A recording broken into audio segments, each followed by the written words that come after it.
Assalamualaikum warahmatullahi wabarakatuh. Alhamdulillahirabbil alamin wa bihi nasta'inhu ala umuri dunya waddin.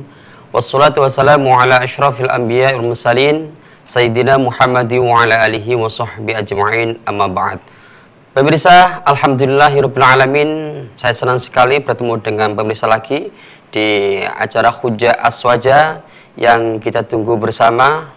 Hujjah Aswaja hadir setiap Senin pukul 8 malam sampai 9 malam ini, mengupas dan membahas segala amal dan ubudiyah masyarakat dan ditinjau dari segi dalil dan pendapat para ulama yang akurat. Tentunya yang dibahas di Hujjah Aswaja ini merupakan permasalahan up to date, permasalahan yang perlu kita bahas untuk keyakinan kemantapan amal ibadah masyarakat semuanya. Pemirsa, pada malam hari ini saya ditemani oleh satu narasumber Hujjah Aswaja yang sudah terbiasa hadir di layar kaca TV 9, tentunya di acara Hujjah Aswaja ini.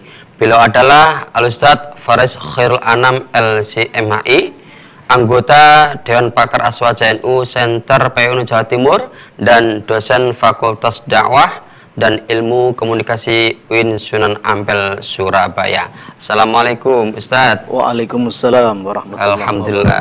Bagaimana kabarnya Malang? Nggih, tetap dingin dan tetap dingin ya. Surabaya hujan. Alhamdulillah. Alhamdulillah ya, daripada panas ya Ustadz ya. Gitu. Ya Ustadz, jadikan di Dewan Pakar Aswaja NU Center PWNU Jawa Timur ini akhir-akhir ini kegiatan apa Ustadz ini? Kegiatan tetap memberikan pendalaman dan pemahaman secara internal terhadap warga Nahdliyin terkait akidah dan amaliyah Nahdlatul Ulama yang selama ini sudah diyakini dan diamalkan.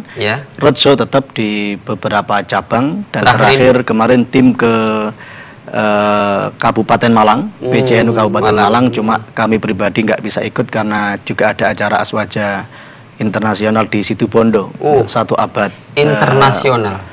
Karena pematerinya dari luar negeri. Ternyata ada persamaan Ahlussunnah wal Jamaah ya antara Indonesia dengan Alhamdulillah. Alhamdulillah mereka yang hadir memang yang As-Sawadul A'lam, kelompok mayoritas yang sama-sama menganut faham Asy'ari Maturidi. Oh gitu ya. Ya, pemirsa TV 9, pada malam hari ini Hujjah Aswaja akan membahas tentang materi yang berkaitan dengan topik kekinian, yaitu tentang politik Ahlussunnah wal Jamaah. Tentunya ini materi yang perlu kita ikuti, perlu kita bahas, karena sebentar lagi kita akan mengadakan pesta demokrasi, yaitu pemilihan umum legislatif, dan ini kita bahas agar kita semuanya tahu apa sih politik menurut Ahlussunnah wal Jamaah. Ya Ustadz, ini pertama tentunya kita bahas ya tentang sistem atau politik. Politik itu ada politik Ahlussunnah wal Jamaah, ada politik-politik yang lainnya. Tentunya ini perlu diketahui oleh masyarakat karena tadi kita mengambil tema politik Ahlussunnah wal Jamaah. Berarti politik itu ada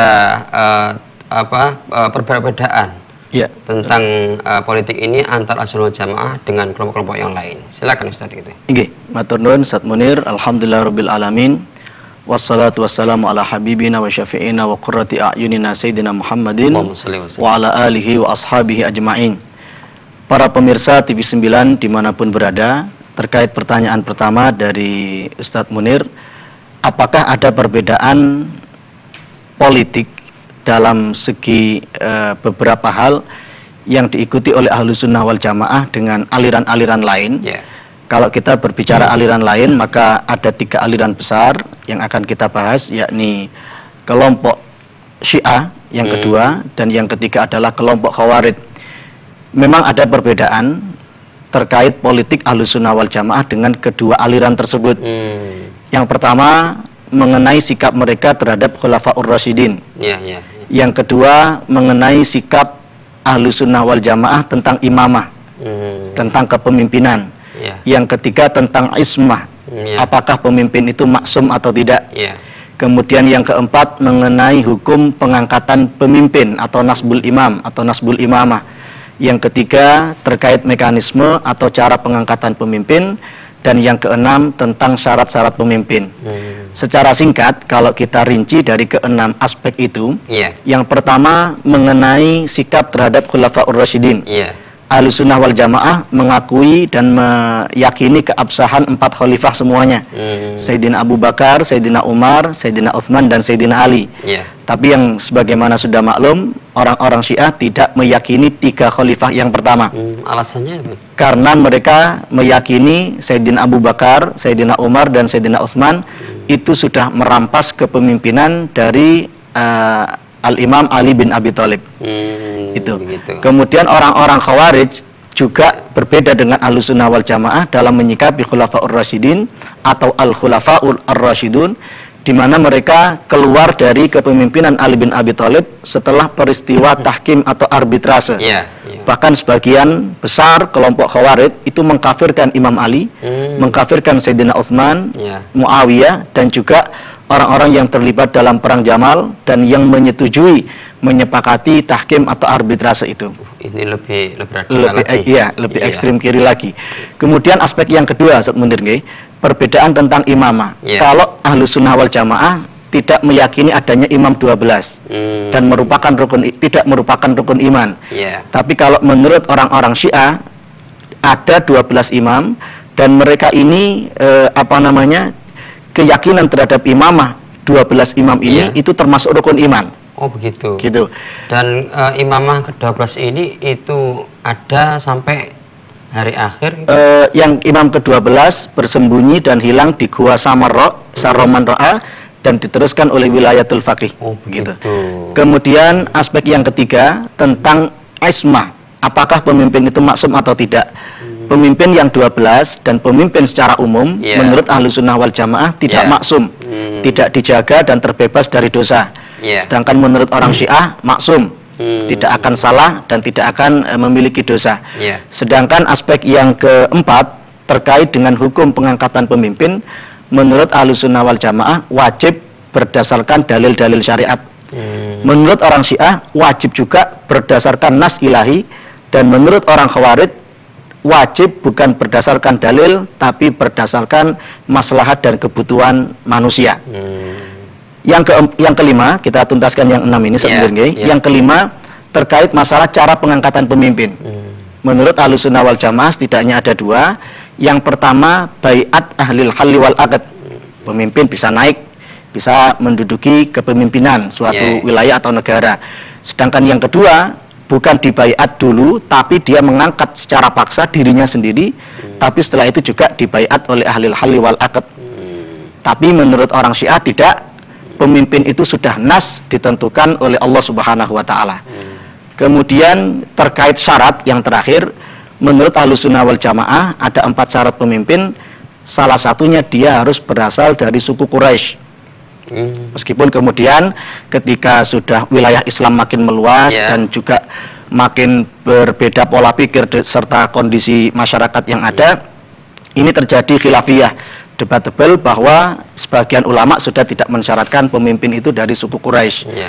Itu menurut Ahlussunnah wal Jamaah. Menurut Syiah, pemimpin itu tidak dari suku Quraisy, tapi lebih sempit lagi, harus berasal dari dzurriyyah Rasul, harus berasal dari Ahlul Bait. Dari Ahlul Bait. Berarti kalau kita kembali kepada Khulafaur Rasyidin yang 4, itu orang-orang Ahlussunnah wal Jamaah mengakui Abu Bakar, Umar, dan Utsman. Meskipun mereka bukan Ahlul Bait, tapi mereka kan suku Quraisy. Tapi menurut orang Syiah, menjadi salah satu alasan mereka untuk menolak Abu Bakar, Umar, dan Utsman karena tiga-tiganya tidak berasal dari Ahlul Bait, meskipun ketiga-tiganya berasal dari suku Quraisy. Sedangkan orang Khawarij, kelompok yang ketiga, menyikapi aspek yang terakhir dalam masalah politik ini. Orang-orang Khawarij tidak mensyaratkan pemimpin itu dari suku Quraisy, apalagi dari kalangan Ahlul Bait. Mereka bahkan pernah mengangkat seseorang lelaki yang bernama Abdullah bin Malik Ar-Razi, Abdullah bin Wahab Ar-Razi. Dia ini bukan dari Quraisy dan bukan dari kalangan Ahlul Bait, tapi dia diberi gelaran sebagai Amirul Mukminin oleh orang-orang Khawarij. Itu beberapa aspek yang membedakan politik Ahlussunnah wal Jamaah dengan politik yang dipandang oleh orang-orang Syiah, kalangan Syiah dan kalangan Khawarij. Ya, begitu. Dari keenam pandangan politik dari 3 aliran itu, Ustadz, ini yang menyebabkan pandangan politik berbeda dari 3 aliran itu apa, Ustadz? Itu jangan dijawab dulu, Ustadz, ya, karena ini sudah waktunya kita jeda. Ya, pemirsa, menarik sekali yang kita ikuti tadi tentang pandangan politik Ahlussunnah wal Jamaah, Syiah dan Khawarij. Tentunya kita ada yang masih begitu belum paham. Nanti kita akan bahas apa yang menyebabkan perbedaan itu. Oleh karena itu, jangan kemana-mana, setelah yang satu ini kami akan kembali.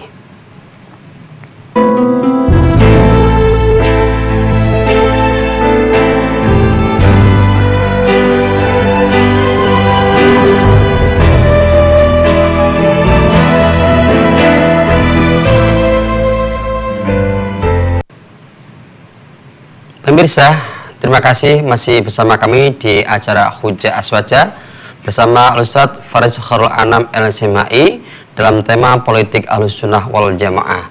Ya Ustadz, tadi saya tanyakan ya bahwasanya ke-6 perbedaan itu, ya 6 perbedaan itu adalah ada sangat signifikan ya. Iya, betul. Ya, antara Khawarij kemudian Syiah kemudian Ahlussunnah wal Jamaah. Betul. Perbedaan itu disebabkan apa, Ustadz itu?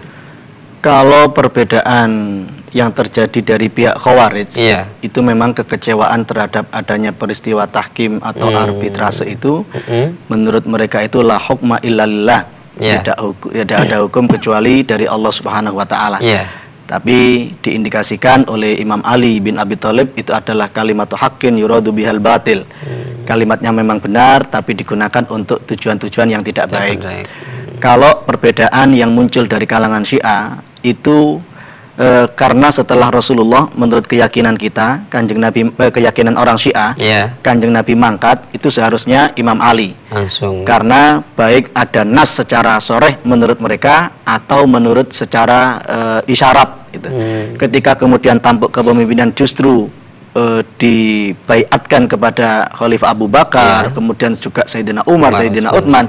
Menurut mereka ini adalah perampasan dan yang sampai pada tingkat mereka itu mengatakan ketika khalifah pertama ini orang yang jahat, orang yang maksiat, orang yang fasik, bahkan yang sampai yang ghulat, yang ekstrim, sampai mengkafirkan ketiga orang ini karena dianggap melanggar wasiat Rasulullah SAW. Kalau Ahlussunnah wal Jamaah? Ahlussunnah wal Jamaah meyakini seperti yang tadi kita sampaikan di 6 aspek itu. Begitu ya. Jadi memang perbedaan itu dari kejadian tahkim itu. Gitu. Tapi orang Syiah sampai meyakini masalah imamah ini termasuk rukun iman lagi. Gitu. Meskipun masalah politik tapi ditarik ke masalah akidah. Masalah akidah. Gitu. Ya.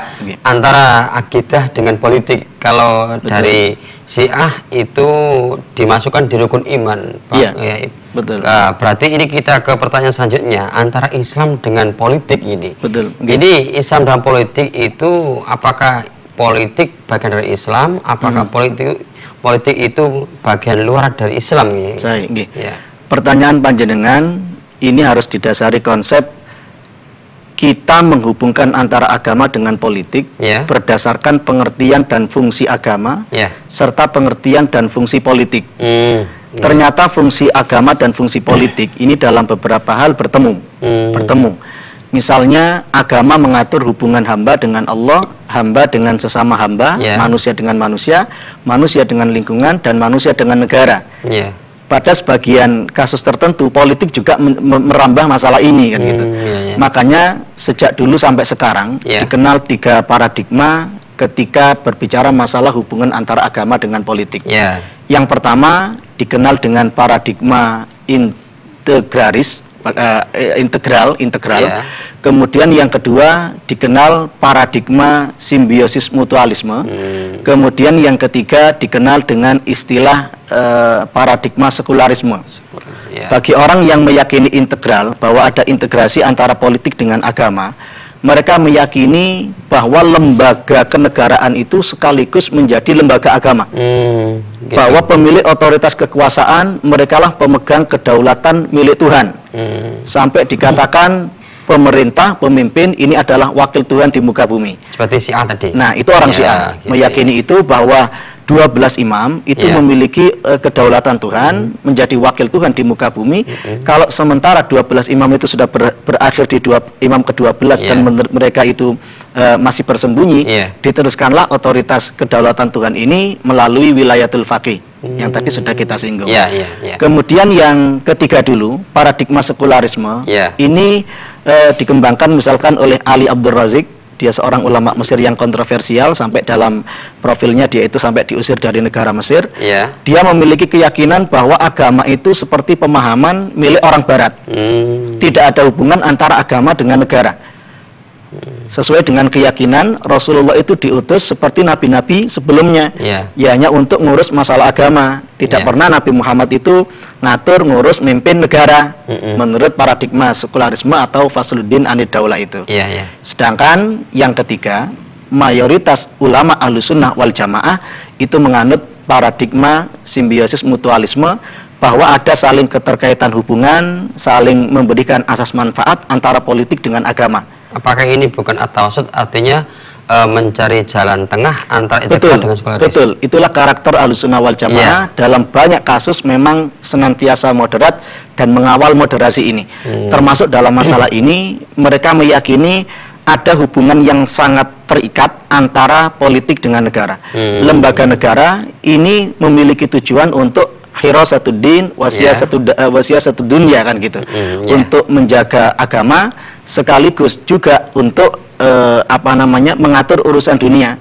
Dalam hal ini secara personal, menurut Al-Imam Al-Mawardi sebagai kelompok Sunni yang memiliki kitab Al-Ahkam As-Sultaniyah wal Wilayat Ad-Diniyah, beliau menyampaikan yang maknanya bahwa kalau secara personal orang ini sudah layak jadi pemimpin, maka kita sebagai rakyat harus taat, harus sami'na wa ata'na, wujubu ta'ati ulil amri. Tapi kalau pemimpin ini berbuat salah, berbuat zalim, kita sebagai masyarakat memiliki istilah loyal opposition. Kita tetap loyal kepada pemimpin, tapi kalau dia berbuat salah, ya harus oposisi. Oposisi dalam arti amar ma'ruf nahi mungkar, bukan oposisi sebagaimana dalam politik praktis. Tapi harus, dalam halnya kita juga begitu, saja kita nggak boleh umpamanya istri mengikuti perintah suami dari suatu kemaksiatan. Betul, apalagi juga, kalau kesalahan yang dilakukan pemimpin itu diperintahkan kepada orang lain. Kan dikenal istilah la ta'ata li makhluqin fi maksiatil khaliq. Tidak boleh kita taat kalau untuk melakukan sesuatu yang berbentuk kemaksiatan, pelanggaran terhadap aturan Allah Subhanahu wa taala. Loyal opposition. Ini sama seperti yang tadi panjenengan singgung, moderasi Ahlussunnah wal Jamaah mayoritas menganggap hubungan agama dengan politik adalah simbiosis mutualisme tadi itu. Ya, jika menurut Ahlussunnah wal Jamaah itu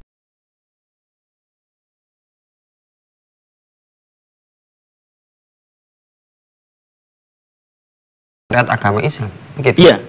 Pasti seperti itu. Nabi pun berpolitik dalam koridor tertentu, bagaimana siasat perang, bagaimana mengatur hubungan beliau dengan para sahabat, dengan pemimpin-pemimpin di sekitar Jazirah Arabia, itu sangat membutuhkan politik.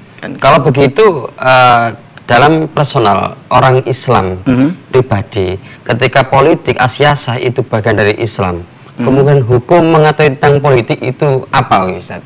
Iya, kalau dikembalikan kepada perkataan Imam Ali, bahwa al-haqqu bila nizam yaghlibuhul batil binizam.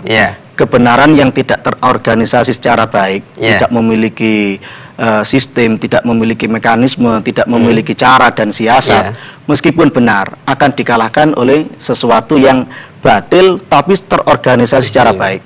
Karena itulah umat Islam yang memiliki kapabilitas dan syarat-syarat tertentu butuh untuk mempelajari politik supaya hirasatuddin wasiyasatu dunya ini benar-benar terwujudkan. Bayangkan tadi kalau lembaga negara dengan agama bagaimana hubungannya. Kalau tidak ada stabilitas keamanan karena negara lemah, karena umat Islam lemah, maka akan merugikan dakwah dan perjuangan agama Islam. Kita kiai-kiai kita bisa ceramah, bisa mau'izah hasanah, bisa tabligh akbar karena ada stabilitas negara. Demikian juga negara membutuhkan agama. Agama sebagai kontrol, agama sebagai tata moral, nilai bagaimana mengawal perjalanan negara ini supaya tidak melenceng dari tujuannya. Itu berarti sama dengan dawuhnya Rasul, qiyamuddunnya itu ya saya. Betul. Ya, itu ya. Ya, kalau begitu hukum pemilu yang akan kita laksanakan ya ini kan berkenaan dengan tadi pandangan Ahlussunnah Jamaah tentang politik. Jadi kalau umpamanya politik dari bagian dari Islam, maka hukum pemilu menurut Ahlussunnah Jamaah itu bagaimana? Jangan jawab dulu Ustaz. Setelah yang satu ini. Biar penasaran para pemirsa ya. Ya, pemirsa, itu tadi tentang penjelasan tentang Ahlussunnah Jamaah pandangannya terhadap politik dan Islam itu bagaimana. Sudah kita ketahui bahwasanya kita harus mengerti tentang politik karena politik itu bagian dari kehidupan kita, dan Islam pun juga perlu adanya politik. Dan kita akan kembali setelah yang satu ini.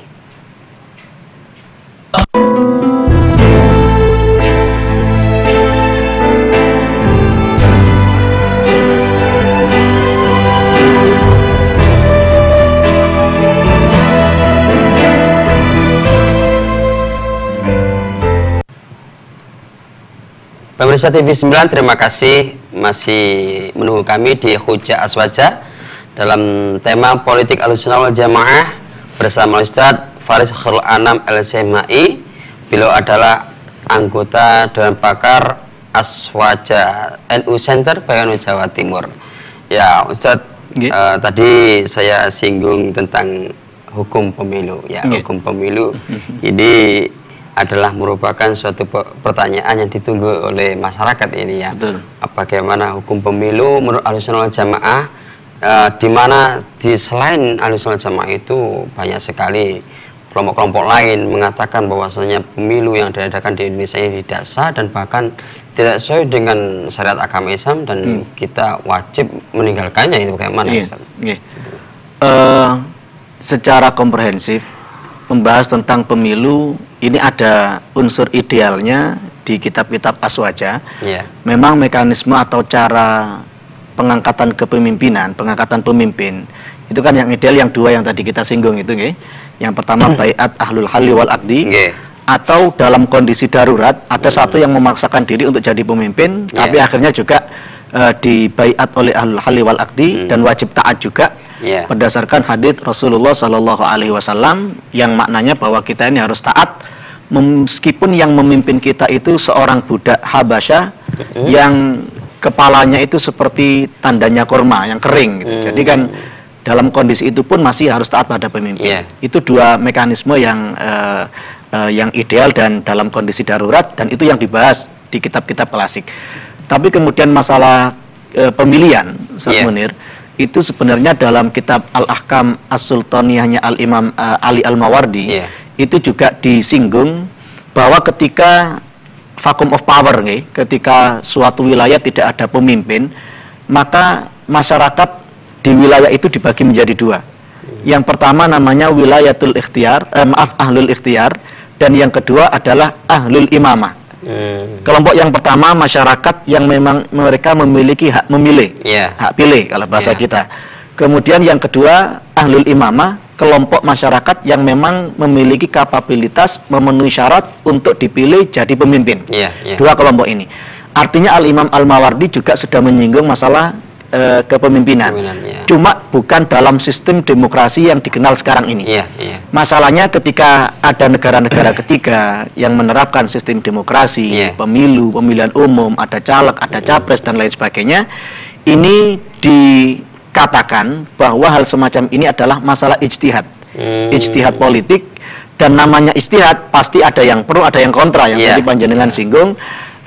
Secara umum ada tiga kelompok menyikapi masalah pemilu ini. Yang pertama menolak 100%, yang kedua menerima dengan syarat tertentu, dan yang ketiga menolak menerima sistem demokrasi itu.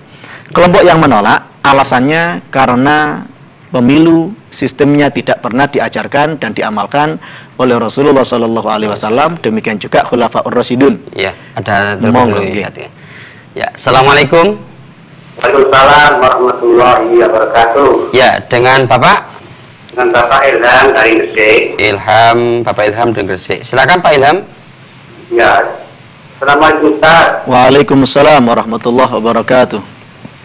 Iya, kan masalahnya politik, tarik-tarikan itu ya.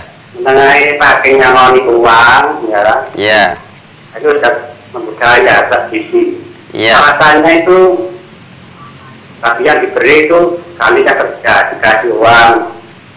Ada yang 20.000, ada yang 40.000. Nah, menurut agama Islam itu gimana hukum ini? Ya, gitu. Model-model begini. Yeah. Ya, sekian saja. Assalamualaikum warahmatullahi wabarakatuh. Waalaikumsalam warahmatullahi wabarakatuh. Money politik ini ya. Ini bagaimana Ustaz ini? Nggih, masalah money politik kalau dalam sudut pandang agama, apakah dikatakan sebagai hibah? Tentu juga tidak. Iya. Apakah dikatakan sodako? Tidak, sodako itu lillahi ta'ala. Sedangkan money politik itu lillahi ta'oleh. Oh gitu ya? Kan itu, sodako lillahi ta'ala. Iya, gitu. kalau ini nggak oleh. Iya, ini nggak oleh. Itu. Walaupun itu sodako, banyak menyumbang untuk ke wali lima gitu kan. Apalagi misalnya, misalnya kalau itu bisa multitafsir dari pertanyaan panjenengan.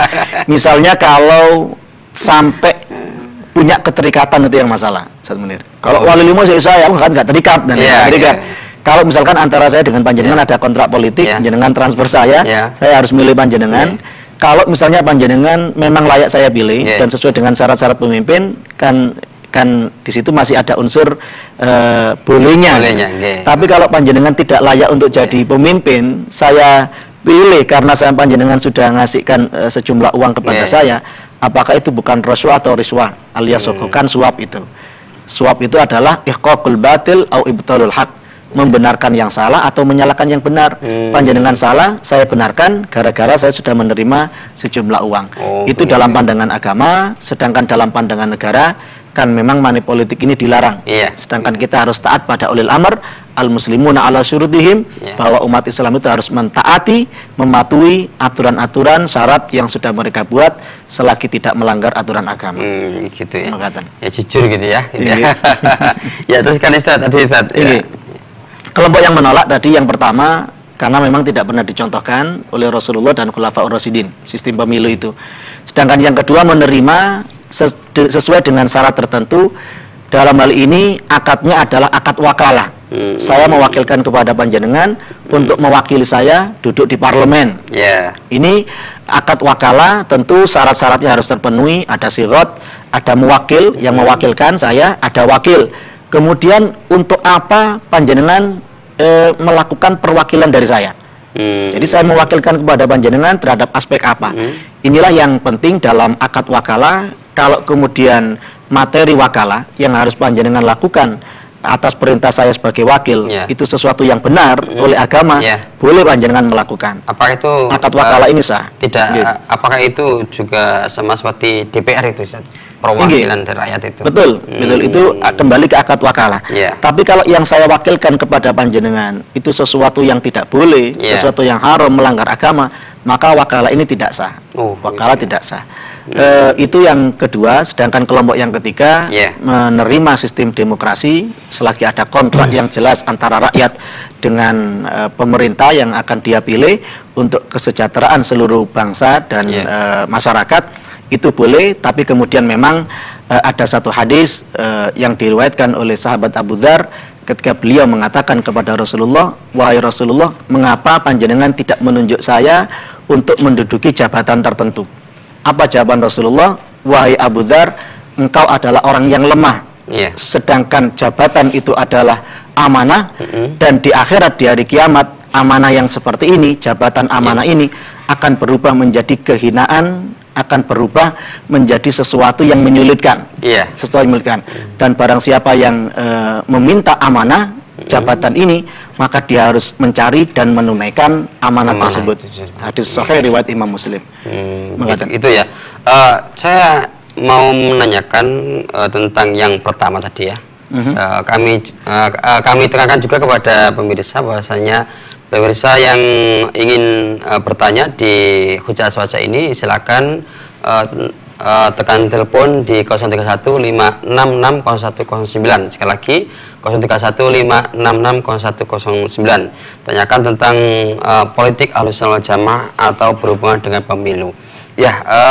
Tentang yang menolak ini, tentang yang menolak ini yaitu disesuaikan dengan adanya Khulafaur Rasyidin cara-caranya tidak seperti ada di demokrasi. Betul. Itu bagaimana? Ini dijawab nanti setelah segmen ini saja ya. Insyaallah. Ya, pemirsa, sangat menarik sekali dan juga ada pertanyaan mungkin dari pemirsa yang perlu ditanyakan mengenai pemilu ini. Silakan saja ditanyakan di 5660109 dan kami akan kembali setelah yang satu ini.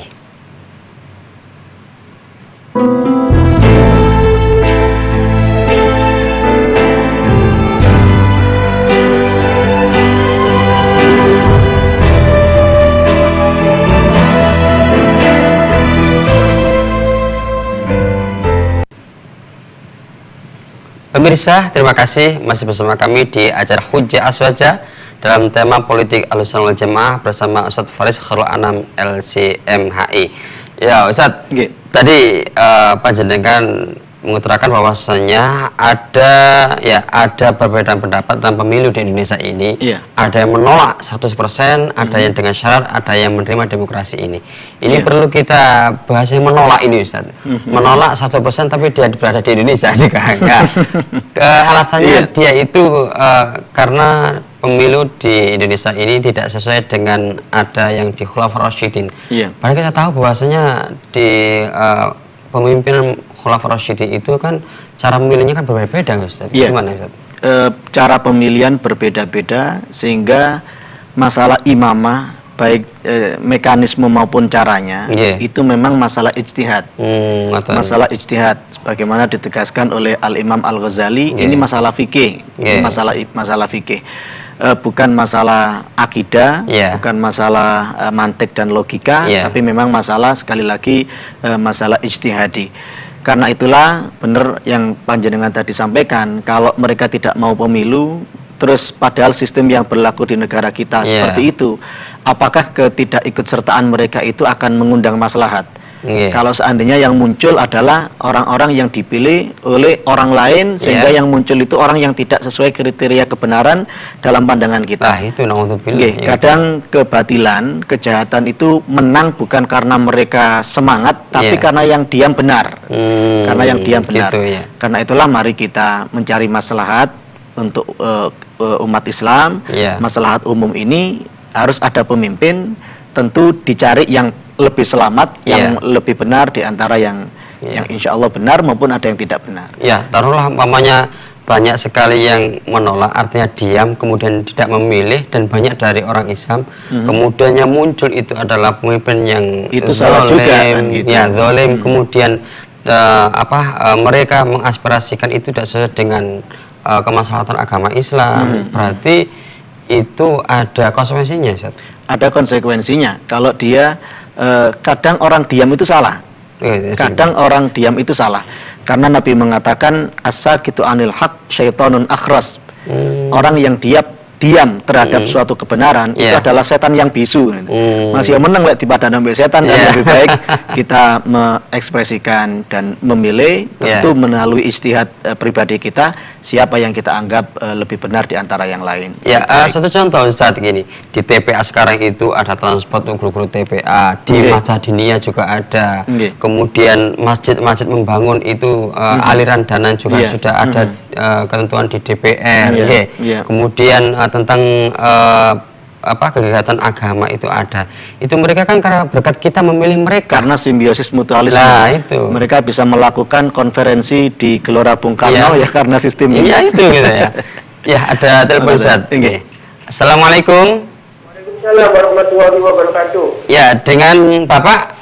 Dengan Prapto ini. Prapto di mana, Pak Prapto? Di Sidoarjo. Silakan Pak Prapto. Assalamualaikum warahmatullahi wabarakatuh, Ustaz. Waalaikumsalam warahmatullahi wabarakatuh. Ya, kita tahu di Indonesia ini adalah mayoritas umat Islam. Ada wacana yang sedang berkembang, bagaimana kalau kita bentuk khilafah seperti dahulu? Gitu. Dahulu. Kita bentuk daulah khilafah al-Islamiyah.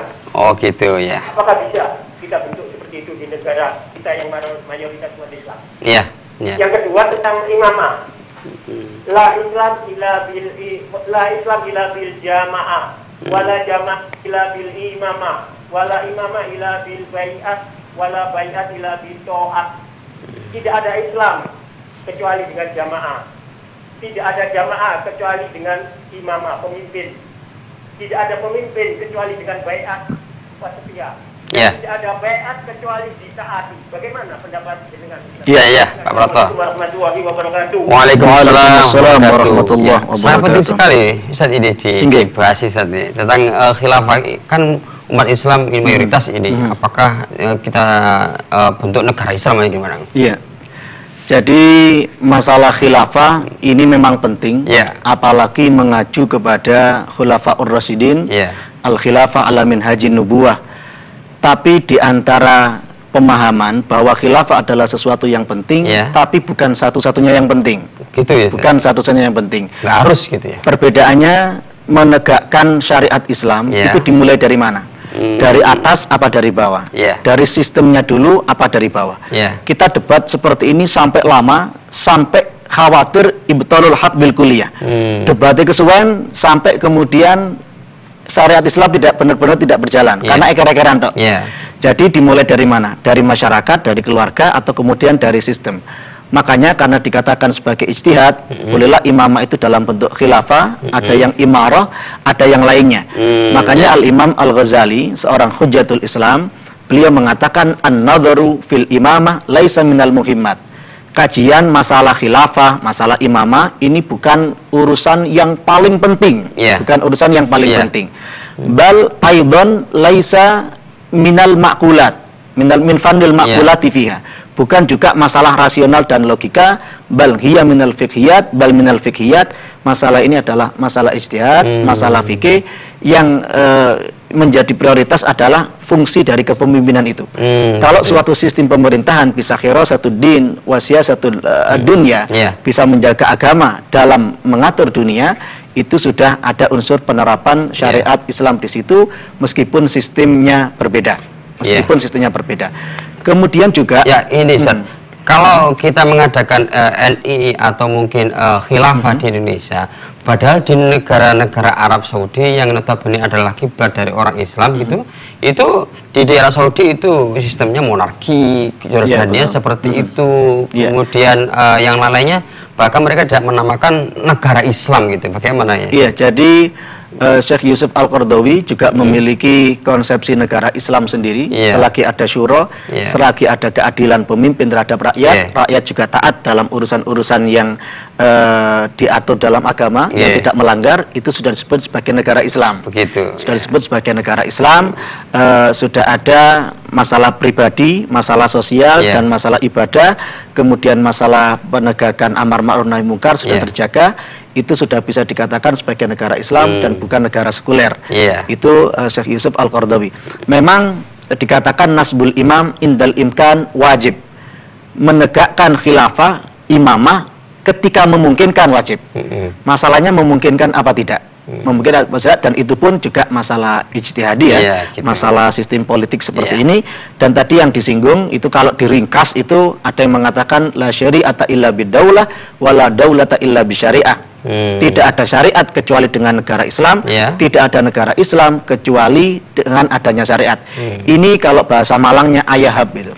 Ayahab itu bahaya. Karena kalau tidak ada syariat dengan negara Islam, sekarang Indonesia bukan negara Islam. Berarti syariat nggak ada dong. Berarti nggak ada Islam dong. Berarti kan Islam kita apa? Batal. Islam kita batal. Padahal masalah imamah jangan ditarik ke masalah akidah, bukan masalah rukun iman, bukan masalah rukun Islam.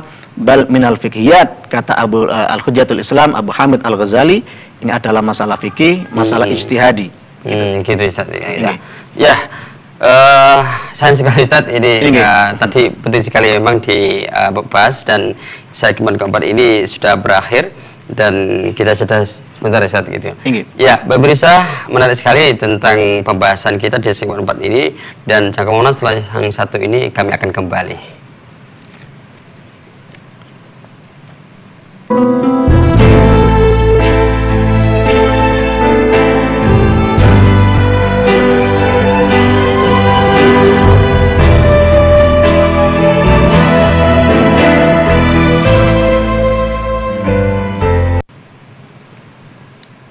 Pemirsa, terima kasih masih bersama kami dalam acara Hujjah Aswaja bersama Al-Ustadz Faris Khairul Anam LSMHI dalam tema politik Ahlussunnah wal Jamaah. Ya Ustadz, ini di segmen kelima ini segmen terakhir Ustadz ini. Ini perlu dijelaskan tentang tentang tujuan pembentukan pemerintahan. Jadi tadi kita bahas tentang pemerintahan menurut Ahlussunnah wal Jamaah, sistemnya. Nah, ini tujuannya pembentukan pemerintahan menurut kita itu apa Ustadz itu? Tujuan pembentukan pemerintahan atau peri pemerintah itu atau siapa yang ingin cari jabatan dan kedudukan itu untuk apa sih? Memang secara idealisme pasti ada realitanya. Ada yang ideal, ada yang nyatanya gimana. Idealnya kalau kita membaca kitab-kitab Ahlussunnah wal Jamaah tentang kepemimpinan, apalagi misi mulianya adalah meneruskan misi Kanjeng Nabi untuk menjaga agama dalam hal mengatur urusan dunia, berarti ini kan tujuannya non material, bukan untuk materi kan gitu. Tapi ada tujuan yang kedua yang selalu mendampingi, tujuannya adalah materi. Memang idealnya yang pertama, bahkan dalam kitab-kitab tentang siasa Islamiyah, tentang politik Islam, jabatan ini adalah amanah, kedudukan ini adalah amanah, banyak Al-Quran yang membicarakan tentang amanah, banyak hadis yang membicarakan tentang amanah.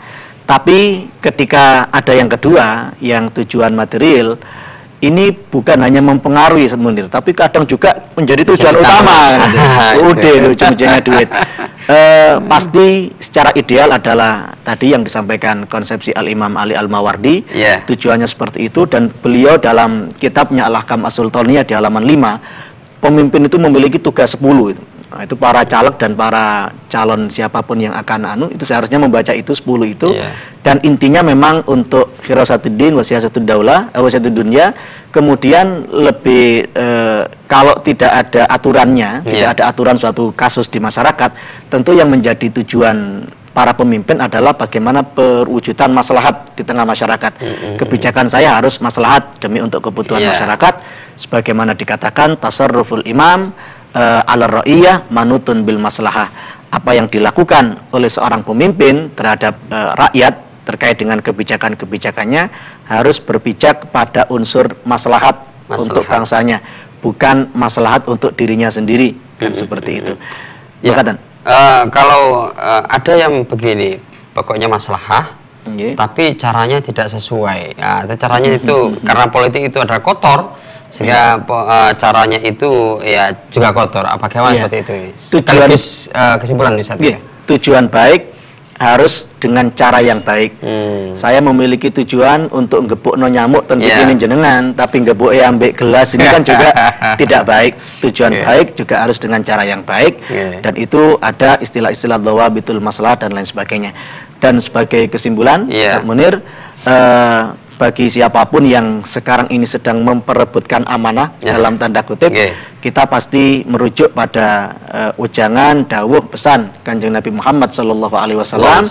Salah satunya beliau bersabda, ma min walin yali ra'iyatan minal muslimin fayamut wa huwa ghashun lahum illa harramallahu alaihil jannah.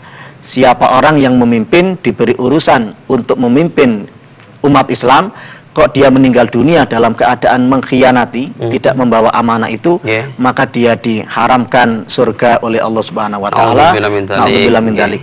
Dan bagi kita yang 2 hari lagi akan memiliki pesta tersendiri, marilah kita niat memilih untuk membela agama kita lillahi taala, bukan membela agama, bukan membela sesuatu di luar agama kita, karena agama kita adalah kebenaran yang mutlak. Makaten Ustaz Munir, kami kembalikan kepada panjenengan. Pemirsa, dari awal sampai akhir pembahasan tentang politik Ahlussunnah wal Jamaah ini mudah-mudahan memberikan suatu pencerahan bagi kita semuanya yang akan menghadapi pesta demokrasi tanggal 9 Rabu besok ini. Mudah-mudahan kita memilih dengan niat lillahi ta'ala, dan mudah-mudahan pemilu yang akan datang ini memberikan maslahah bagi negara kita, sehingga negara kita menjadi negara yang batin thayyibatun wa rabbun ghafur. Amin ya rabbal alamin. Dan selamat berpesta demokrasi. Ingat, 5 menit menentukan 5 tahun ke depan bangsa Indonesia ini. Ya, pemirsa, terima kasih dari awal sampai akhir telah menyaksikan dan mengikuti kami di Hujjah Aswaja ini. Saya Badur Munir bersama semua kru kerabat kerja Hujjah Aswaja. Mohon diri wal muwaffiq ila aqwamit thoriq. Wassalamualaikum warahmatullahi wabarakatuh. Terima kasih, Ustaz.